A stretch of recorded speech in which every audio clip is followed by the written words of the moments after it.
Hello, good day and welcome. I will be answering NECO 2019 Office Practice Past Question, question 48. Sending and receiving of information by an organization is called dash communication. A. External communication. B. Internal communication. C. Telegram. D. Telephone. And E. Telex.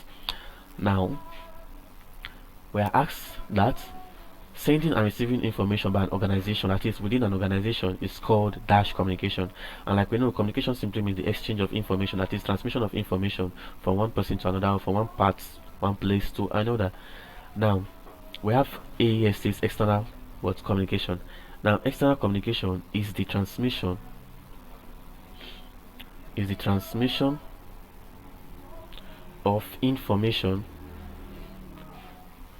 of information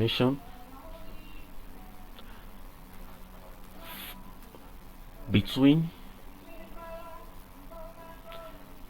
a business company or a business and another person.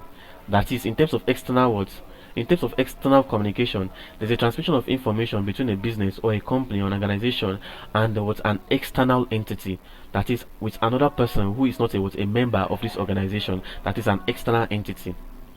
But in terms of internal, which is option B, it is the transmission of information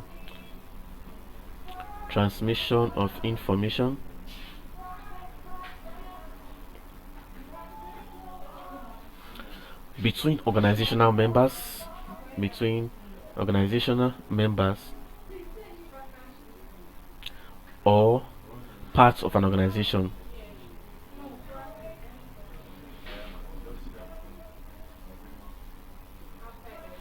That's internal. So in terms of internal communication, this allows for the sending, receiving of information, transmission of information between members of an organization, that is within the organization.